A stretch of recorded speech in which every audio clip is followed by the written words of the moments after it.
অভিযোগ থাকবেই। আমাদের একটা অভ্যাস আছে, আমরা যতই পাই আমরা অভিযোগ একটা রাখি, আর ডাক্তার বললে তো সবাই আরো অভিযোগ আরো বাড়ায় দেয়। রাস্তা বন্ধ করে এইভাবে অবরোধ করছেন কেন?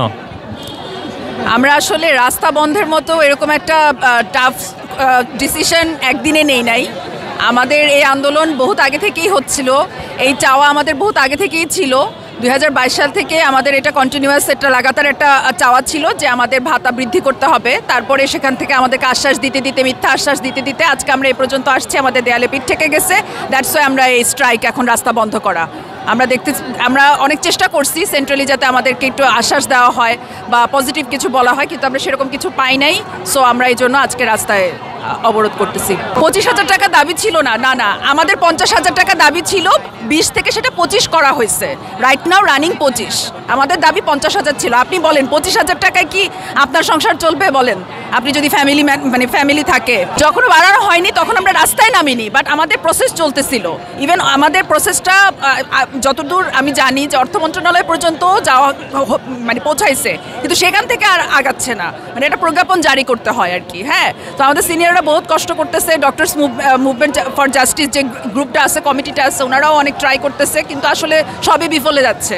কোনো কিছু থেকে আমাদের কোনো আশ্বাস দেওয়া হচ্ছে না। দেখতে পাচ্ছি যে আপনারা যে ভাতাটা পাচ্ছেন সেটা স্বল্প মূল্যের ভাতা পাচ্ছেন, যে টাকাটা এখন পাচ্ছেন সেটা খুব অল্প, কিন্তু অল্প হলেও সেটা সরকার কিন্তু আপনাদেরকে দিচ্ছে। কিন্তু এখনও পর্যন্ত চিকিৎসা যে সেবা বাংলাদেশের, সেখানে কিন্তু সাধারণ মানুষের অনেক অভিযোগ রয়েছে যে তারা এখনও পর্যন্ত ইন্ডিয়ামুখী চিকিৎসার জন্য এই ক্ষেত্রে আপনাদের ব্যর্থতা স্বীকার করবেন কিনা? তাকে আমি বলি, আপনি কতটুকু সরকারি হসপিটালে গেছেন বা দেখছেন আমি জানি না। আমি তো নিজে ট্রেনিং করতেছি, আমি ইন্টার্নি করছি সরকারি হসপিটালে পড়াশোনা, আমি ঢাকা ডেন্টালে পড়াশোনা করছি, এখন FCPS ট্রেনিং করতেছি। আমরা যেই শ্রমটা দেই এখন সকাল থেকে শুরু করে, তারপরে আমাদের ইভিনিং থাকে, আমাদের নাইট থাকে, আমরা যে শ্রমটা দেই সেটা তুলনায় 25,000 টাকা কিছুই না। আপনি যদি একদিন আমার সাথে চলেন আপনি বুঝবেন, আপনি তখন এগ্রি করবেন যে আপনি যে শ্রমটা দেন। ওনারা বিনামূল্যে চিকিৎসা পাচ্ছে, 10 টাকা দিয়ে টিকিট কেটে ওনাদের সার্জারি থেকে শুরু করে আমরা বহুত কিছু করতেছি, অনেক কিছু করতেছি, যেগুলো বাইরে চেম্বারে করুক বা বাইরে যে কোনো জায়গায় করুক, প্রাইভেট কোনো জায়গায় করুক, সেখানে অনেক কস্টলি। তো এই চিকিৎসা সেবাগুলো তো আমরা দিচ্ছি। অভিযোগ থাকবেই।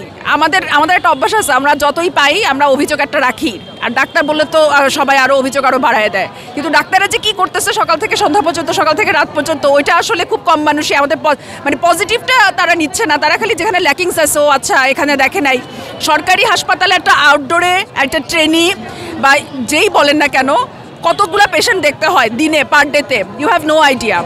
আমরা পেশেন্ট দেখে সারি না, এত পেশেন্ট দেখে সারি না। তারপর পেশেন্ট দেখার পরে, রোগ নির্ণয়ের পরে, তারপর আমাদেরকে সেটা চিকিৎসা করতে হয় ওখানেই, বিভিন্ন ডিপার্টমেন্টে এত রাশ থাকে। সো আমাদের দিন নাই রাত নাই। তারপরে ইমার্জেন্সিতে তো আমাদের 24 আওয়ার্স ডিউটি। তো সেটা কি 5,000 ওয়ার্ড আপনি বলেন? কখনোই না, এটা যে কেউ বুঝবে। অন্তর্বর্তীকালীন সরকার প্রতিষ্ঠিত হওয়ার পর আমরা দেখেছি বিভিন্ন দাবি দেওয়া লীগ এই রাজপথে এসেছে এবং তারা পেশাজীবী সংগঠনের সাথে মিশে বিভিন্ন সুবিধা নিতেও চেয়েছে। আপনারা যে ডাক্তার এসেছেন, এরকমও প্রশ্ন উঠছে যে আপনারা ডাক্তার লীগ হিসেবে আবার নতুন করে সরকারকে বেকায়দায় ফেলার চেষ্টা করছেন কিনা? না, আমরা কারোর সাথে, প্রশাসনিক কারোর সাথে কি যোগাযোগ করেছি কিনা এটা না। আমরা তো হ্যাঁ সমন্বয়ক, আপনি জানেন কিনা জানি না, সার্জিস আলম হচ্ছে একবার আমাদের পুরো ডক্টরস কমিটির সাথে দেখা করছিল, ওনাকে জানানো হয়েছে, অবগত করা হয়েছে। উনি একটা প্রেস ব্রিফিংয়ের মতো দিছে। এটা বেশ খুব একটা আগের কাহিনী না, 1-2 সপ্তাহ হবে। তো উনি নিজেই বলছে আমাদের 2টা দাবি ছিল সেখানে, BCS এর বয়স 34 বছর করা চিকিৎসকদের জন্য, যেখানে সাধারণদের হচ্ছে 32, আর হচ্ছে আমাদের ভাতা 50,000, এবং সেটা যৌক্তিক দাবি। তিনি নিজের মুখেই বলছে, আমি আমার নিজের ফেসবুক থেকেও আমি শেয়ার করছি সেই ভিডিও।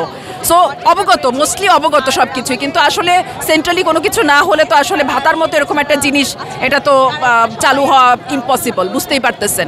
চিকিৎসা সেবা বন্ধ করে দিয়ে তারপরে রাস্তায়, আমরা তো রাস্তায় বসে থাকার, আসলে এত বছর পড়াশোনা করে তো এটা ডিজার্ভ করি না, যে এই ডিগনিটি তো আমরা নিয়ে করি না যে আমরা এখন রাস্তায় বসে থাকবো।